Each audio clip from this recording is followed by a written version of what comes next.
Bene data bavandimwe, tubahaye ikaze hano kuri Byuka Torero, aho dusanga ibiganiro bitandukanye. Hanyuma rero nk'uko bisanzwe twabatumiriye umutumirwa mwiza, ni umukozi w'Imana, ngira ngo abenshi no bwa mbere mu mubonye. Hanyuma reka tumuha akanya adusuhuze. Tuguhaye ikaze mukozi w'Imana hano kuri Byuka Torero, wasuhuza bene data bagukurikiye. Murakoze cyane. Ndabashoje mu izina rya Yesu Kristo w'i Nazareti. Kandi ngize umugisha ukomeye kuboneka hano kuri Byuka Torero. Hanyuma nibyo kuko n'ubwa mbere mbonekanye namwe. Amazina nitwa Maniro Pascal, umugabo ndubatse, mfite umugore n'abana. Yesu naduhaze ibyiza, murakoze. Amen, amen. Imana iguhe umugisha mukozi w'Imana. Mwaba mufite abana bangahe? Dufite umuryango w'abana 10. Imana ishimwe. Twese hamwe na mama wabo nanjye turi 12. Imana iguhe umugisha. Mukozi w'Imana, Imana yarakwaguye cyane. Imana yarakoze, ndabishimira. Kandi n'umugisha kuri njyewe. Abo bana harimo abahungu bangahe n'abakobwa bangahe? Abana uko ari 10 nkuko mbivuze, ni abahungu 8 n'abakobwa 2. Biragaragara wagize umugisha, ku maso biragaragara ko kiri mutoya. Imana ishimwe. Abahungu 8 bose n'abakobwa 2. Imana ishimwe cyane, kandi warakoze kumvira Imana. Iyi minsi tugezemo ni iminsi mibi, abantu benshi ntibashaka kubyara, ariko kandi kubyara ni umugambi w'Imana, kutabyara ni umugambi wa Satani na Antikristo. Rero wagize umugisha, izina ry'Imana rihabwe icyubahiro, kandi uzabona ibyiza, izina ry'Imana rikomeze guhimbazwa. Amen. Mwakoze ubukwe ryari? Twakoze ubukwe 9. Umwana wawe w'imfura bigaragara ko akuze. Yarakuze, imyaka 24. Imana ishimwe, Imana ishimwe. Rero Imana iguhe umugisha mu izina rya Yesu Kristo. Nagira ngo udusengere, hanyuma tuguhe umwanya, udupfungurire ku gaseke watuzaniye. Imana iguhe umugisha. Imana turagushimiye kuko uri Imana nziza, izina ryawe ririhabwa icyubahiro. Tugufite dufite ubuzima, tugufite dufite kubaho. Turagushimiye muri kino gitondo cyiza duhaye n'abakozi bawe, kubone kuri hano kuri Byuka Torero. Nta kiri cyatuzanye no kuvuga imbaraga zawe, no kuvuga ishimwe ry'imirimo y'Imana. Alleluia, alleluia.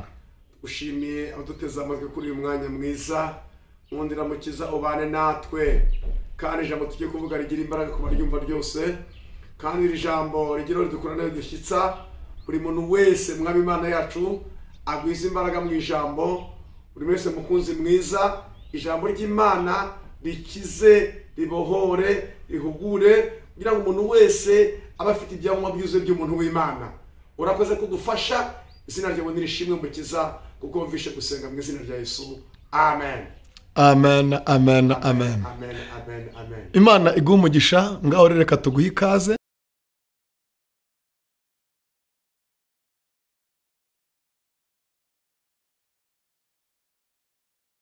Tubwire ijambo ry'Imana riko mutima, uduhe impamba watuzaniye. Yesu aguhe umugisha. Murakoze cyane, kandi dushimiye Imana iduhaye kano gahe, kandi dushimiye n'umushumba wacu Messi Ariel. Mwese ndabuteze amatwi hano kuri Byuka Torero. Turavuze ngo umugisha Imana ni kuri mwebwe, kandi umukiza Yesu nabe hamwe namwe. Hanyuma reka dusome ijambo ry'Imana n'ubundi muri gitabo cya 2 cya Mose cyitwa Kuva. Turasoma igice cya 34. Igitabo cya 2 cya Mose cyitwa Kuva, turasoma igice cya 34. Turasoma n'umurongo wa 28 tugeze kuri 30. Kuva igice cya 34 umurongo wa 28 tugeze kuri 30. Bibiliya iravuze ngo amarano yo n'Uwiteka iminsi 40 n'amajoro 40, atarya umutsima atanywa amazi. Uwiteka yandika kuri bya bisate by'amabuye amagambo y'isezerano y'amategeko ko ari 10:29. Mose amanuka ku musozi Sinayi, afashe mu maboko ibyo bisate byombi biriho ibihamya. Nuko amanutse uwo musozi, ntiyamenye ko mu maso he harabagiranishijwe n'uwo bavuganye. Aroni n'Abisiraheli bose barebye Mose, batinya kumwigira hafi, Imana ishimwe. amen amen. Hanyuma reka twongere dusome ijambo ry'Imana radusubikira mu rwandiko rwa mbere rwa Petero igice ni cya 2 n'umurongo wa 3 n'uwa 4. Rwandiko rwa mbere rwa Petero, rwandiko rwa mbere rwa Petero igice ni cya 2 umurongo wa 3 n'uwa 4. Bibiliya ivuza amagambo meza, iravuze ngo niba mwarasogongeye mukamenya yuko umwami wacu agira neza, nimumwegere iwebuye rizima ryanzwe n'abantu, ariko ku Mana ryaratoranijwe biba ry'igiciro cyinshi. Mwakire mwese ijambo ry'Imana. Amen amen amen. Hanyuma tugize umugisha ukomeye kuri uyu mwanya mwiza Imana iduhaye nge namwe tuganire ku ijambo ry'Imana, kandi tubahaye ikaze. Tuzi ko ijambo ry'Imana murikunda, kandi ijambo ry'Imana ni ubuzima. Ijambo ry'Imana nibyo byiringiro by'abizera. Mu ijambo ry'Imana niho Imana ivugana n'abantu bayo. Mu ijambo ry'Imana niho harimo umuti w'ikibazo cyose. Ijambo ry'Imana rero ndaribakundishije, ndaribatuye murikunde, kandi murikundisha n'abandi bizera bose. Imana ishimwe. Amen. Hanyuma dusomye amagambo y'Imana atari makeya. Nifuje ko tuganira ijambo ry'Imana rivuga ngo uwo mutindanye murasa. Ijambo bazani hano ndifuza ko tuganira ijambo rivuga ngo uwo mutindanye murasa. Imana dutabare turengere cyane, kandi ni byiza ko umuntu wese nifuza gusa ko yasa n'ibyo abamo. Imana ishimwe. Uwo mutindanye murasa. Iyo umuntu atinze mu isi asa n'isi, iyo umuntu atindanye n'Imana asa nayo. Imana ihimbazwe. Imana ishimwe. Bivuze ngo uyu umuntu atinze mu isi avuga nk'ab'isi, akora nk'ab'isi, atekereza nk'ab'isi, ariko ijambo rikomeye y'umuntu atindanye n'Imana asa nayo. Imana ishimwe. Muririmbyi yavuze amagambo meza, ntegereza ko hari ari wa 388.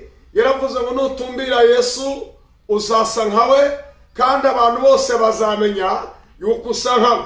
Yaravuze ngo icyambere niba bibona bazareka ubugome bitabe Yesu. Nta yindi mpamvu itumye abantu bahindukira nuko usa n'ugomba kusa nawe. Imana ishimwe.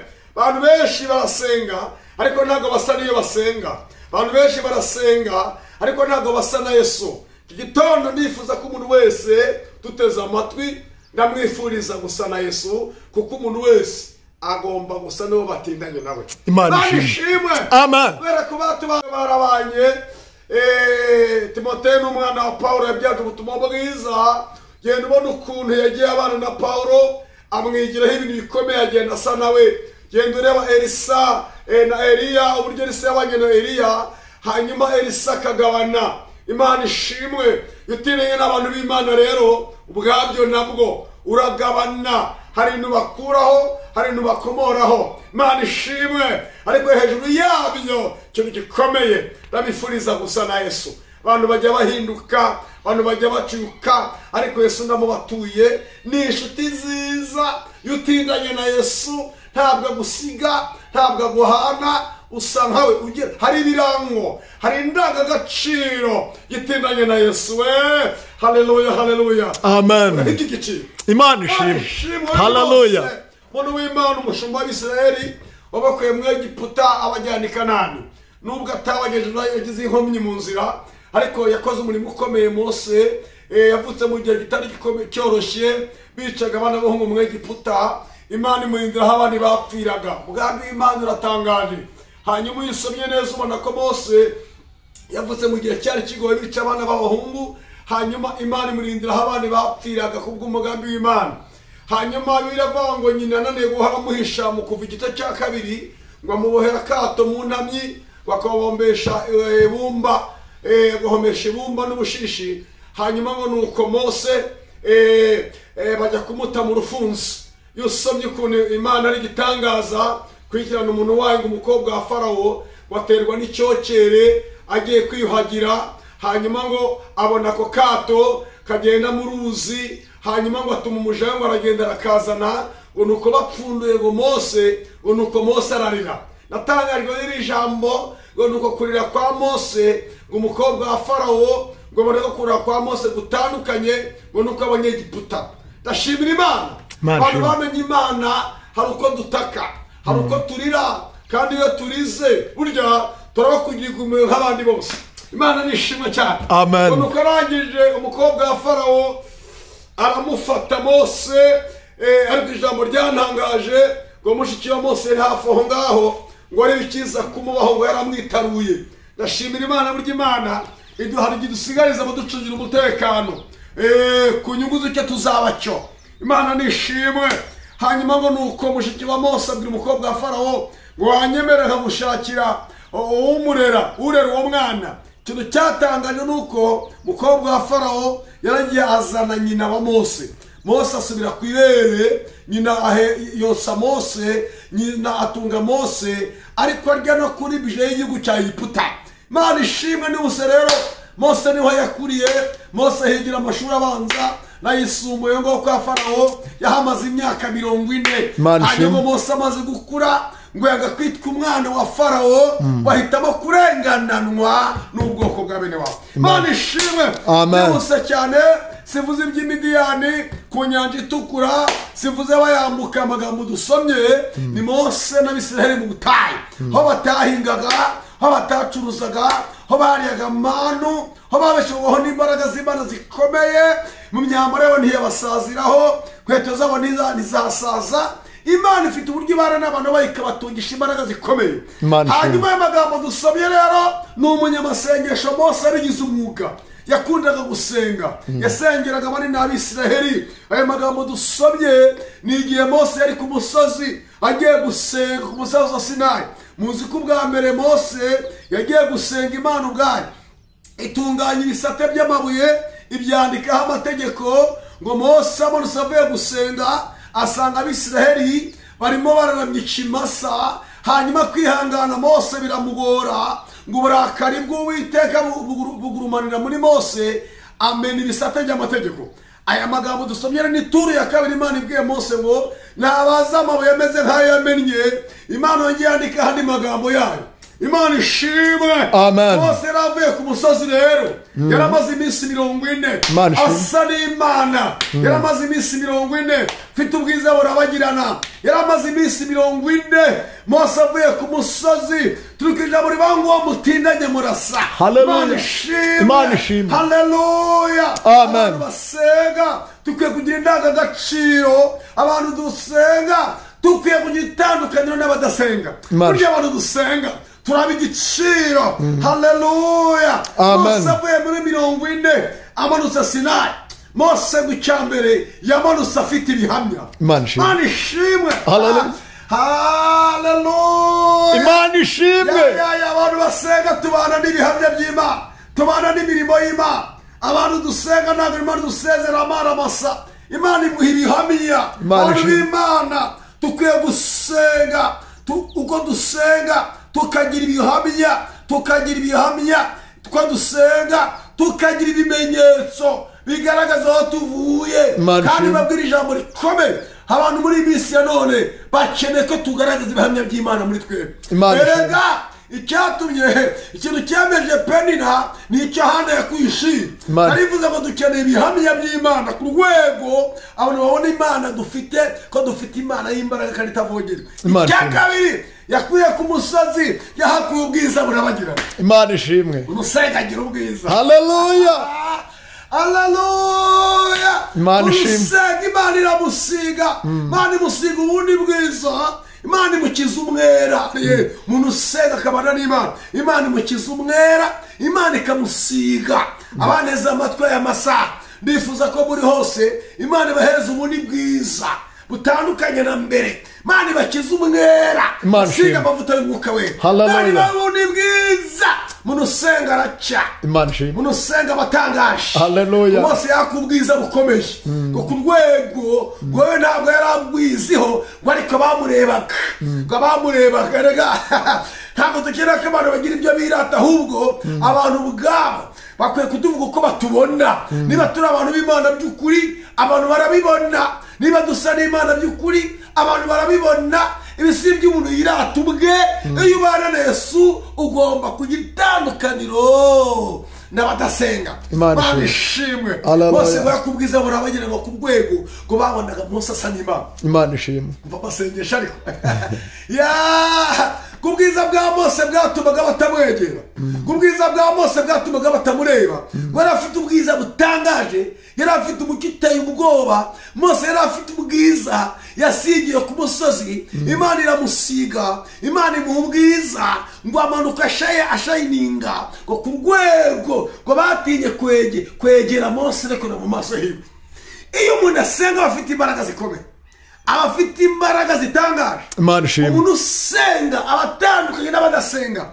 Bantu b'Imana dukeneye ubundi bwiza, kandi ubwiza bw'Imana buzana igikundiro. Ubwiza bw'Imana buhesha umuntu agaciro. Ubwiza bw'Imana butuma umuntu w'Imana amenyekana hatarakwiye kumenyekana. Cya gatatu, Mose yakwiye ubudahangarwa. Basomye ngo batijya kumwigira hafi. Hallelujah. Mpamvu zahatinze, Imana ishimwe. Mpamvu zahavuye, Imana ishimwe. imbaraga zitamwegeraga, Hallelujah. zitamuhangaraga. Imana ishimwe. Umuntu usenga badayimoni baramuhunga. Hallelujah. Usenga imbaraga ziramutinya. Abafite ubudahangarwa. Nicyo Mose yakuye ku musozi. Icyambere yakuye ibihamya, cya kabiri ahakura ubwiza, cya gatatu ahakura ubudahangarwa. Imana ishimwe. Hallelujah. Sakine mere benia umuntu usenga. Hallelujah. Ntabwo imbaraga zawo zipfa kumuhangara, ntabwo imbaraga z'abapagani zipfa kumwegera. Umuntu usenga ndabahakaniye aba ari umuntu udasa, kandi babwira ijambo rikomeye, dukwiye gusenga tukongera tugasenga. Umuntu umwe yabwiye abantu ati ngiye kubabwira ibintu bigera muri bitatu, mwese mubitega amatwi. Ngo nuko batega amatwi. Arabwira ati icyambere ni ugusenga. Barategereza, arabanga icya kabiri ni ugusenga. Yego. Arabanga icya gatatu ni ugusenga. Nta kintu gisimbura gusenga. Imana ishimwe. Muzabona ntacyo nabonye.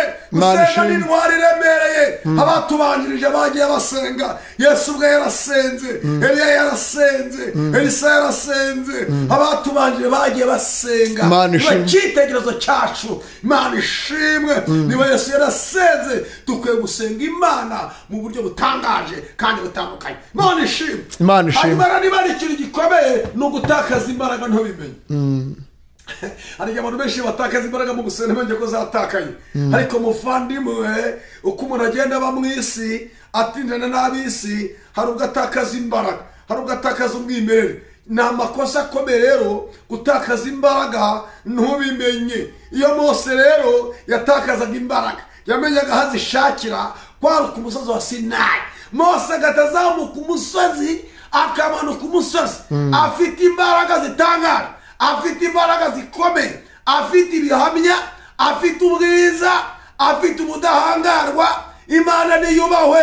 Biravuze ngo niba mwarasogongeye mukamenya yuko umwami wacu agira neza, yavuze ngo ni mumwegere. Imana ishimwe. Dukeneye kwegera Imana. Cyo wegereye usa nacyo. Nanjye kamuha urugero rwa hafi, namwe muzitegereze neza. Ucuruza ifasa nayo muzabigenzure, sanga ahantu hose bamwita akanyabufu. Ucuruza amakara nawe asa nayo makara. Ukora mu nyama nawe afite ibirango. Iyo umuntu atindanye n'isi asa n'isi, ariko utindanye na Yesu usa nawe. Imana ishimwe. Amen. Nifuriza kwegera Imana ibi minsi ibiri, ibi minsi itatu, mu buryo bwose bwo gusenga no kwinginga. Nimusenga muzanesha, nimusenga muzatsinda, nimusenga muzomatana n'Imana, nimusenga abadayimoni bazabatinya babahunge. Imana nishimwe. Imana nihabwe icyubahiro.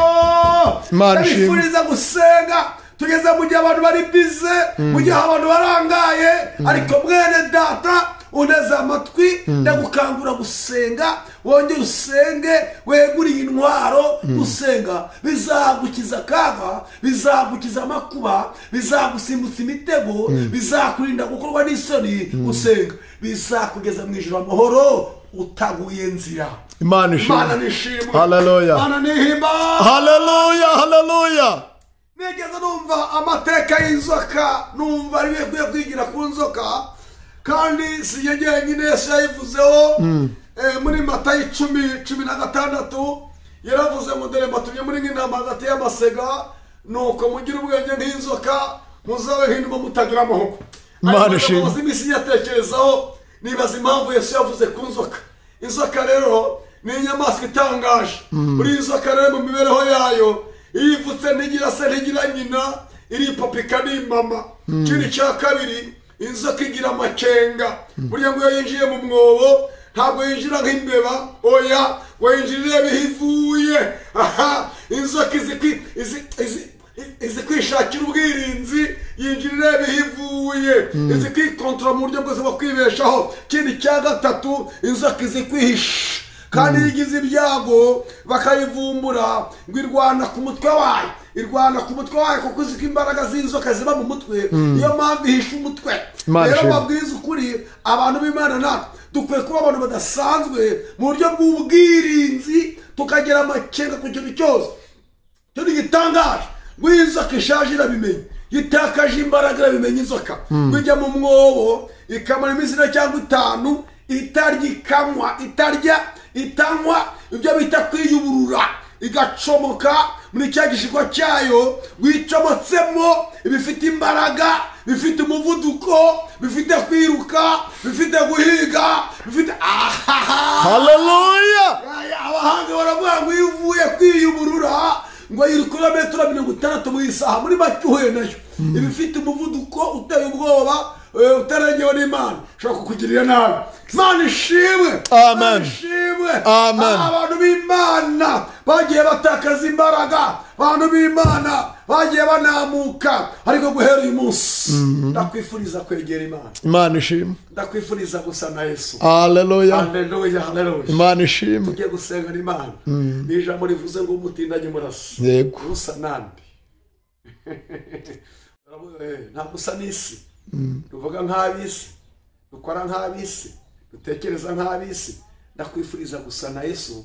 Biragusaba gusenga amasengesho y'imbaraga, biragusaba gusenga n'imbaraga, biragusaba gushaka n'Imana umwete, kandi hiryo gusenga uzabona insinzi. Imana ibambere umugisha mwinshi. Iyo dusenga n'Imana. Imana ishimwe. Senga n'Imana. Haleluya. Imana twigishe gusa na Yesu. Amen. Imana twigishe gusa na Yesu. Haleluya. Haleluya. Imana ishimwe. Twigishe gusa na Yesu. Imana ishimwe. Abantu basa n'ab'isi, abantu basa n'abandi, ariko nifuza ko umuntu wese wamenye Imana, ndifuza ko agira indangagaciro za Yesu, ndifuza ko agira iminwa ku rwego abantu bamubonamo Imana atavuze. Imana ishimwe. Imana nishimwe. Amen. Data wera mu izina rya Yesu. Haleluya. Izina rifite imbaraga n'ubutware. Haleluya, haleluya. Izina ryahawe isi. Mu izina rya Yesu. Izina ryahawe abantu. Mu izina rya Yesu. Dusengeramo. Haleluya. Tumaze kumva ijambo ryawe. Haleluya. Dukangurira gusa na Yesu. Imana ishimwe. Haleluya. Imana ishimwe. Abatubanjirije bagiye basa na Yesu. Imana ishimwe. Abatubanjirije bagiye basenga. Haleluya. Basa niyo basenga. Imana ishimwe. Natwe amasaha. Natwe turasenze. Tugize icyifuzo kizima. Aravuze ngo nimumwegere. Tukwegere Mwana. Niwe buye rizima. Turasabwa kwegera Imana. Haleluya. Imana ishimwe. Imana ishimwe. Mu gihe abandi bantu bafite ibyo babana nabyo, bafite ibyo basa nabyo. Haleluya. Imana ishimwe. Muri byuka torero turagiye turasenze Mana, turasengeye ababyeyi, turasengeye abagabo, turasengeye abamama, turasengeye abakobwa. Haleluya, haleluya, haleluya. Mu izina rya Yesu Kristo, mu izina rya Yesu, mu izina rya Yesu, mu izina rya Yesu. Haleluya, haleluya. Mu izina ryawe rikomeye, impinduka nziza nize, imbaraga zawe nizimanuke mu izina rya Yesu Kristo. Haleluya, haleluya, haleluya, haleluya. Mu izina rya Yesu twongere tube basha, twongere twiyurure mu izina rya Yesu Kristo. Haleluya, haleluya. Mu izina rya Yesu. Haleluya, haleluya. Urakoze Mana. urakoze kuduhaye haleluya haleluya haleluya turashaka gusa nawe mwana muri iki gihe turashaka gusa nawe mwana abantu barimo baragenda basa n'isi abantu bataye imyambaro yabo barasa n'isi abantu bataye ubushake bwabo barasa n'isi abantu barimo barabagoretse imvugo baravuga nk'abisi ariko turakwinginze mwana turashaka gusa nawe turashaka gusa nawe turashaka gusa nawe turashaka gusa nawe Yesu haleluya haleluya haleluya turashaka ibihamya ko dushoboje gusa na Yesu izina ryawe nirihimbaza urakoze Mana kudukize ku rufatiro Imana ishimwe urakoze Mana haleluya kuduhaye imbaraga Imana ishimwe urakoze Mana haleluya kuduhaye ubundi bwiza haleluya urakoze Mana haleluya kuduhaye ibihamya haleluya urakoze Mana haleluya kuduhaye ibikoresho Imana ishimwe y'abasenzi haleluya urakoze Mana Imana ishimwe kuduhaye amavuta Imana ishimwe udukirije umwera Imana ishimwe haleluya turagushimye ibikoresho haleluya Imana ishimwe bikwiriye abasenzi haleluya turagushimiye uhaye icyubahiro Mana izina rye nirihimbaza gusenga mu izina ry'umukiza Yesu amen amen amen kandi turabakunda munsi mwiza Yesu nabarebe neza amen amen amen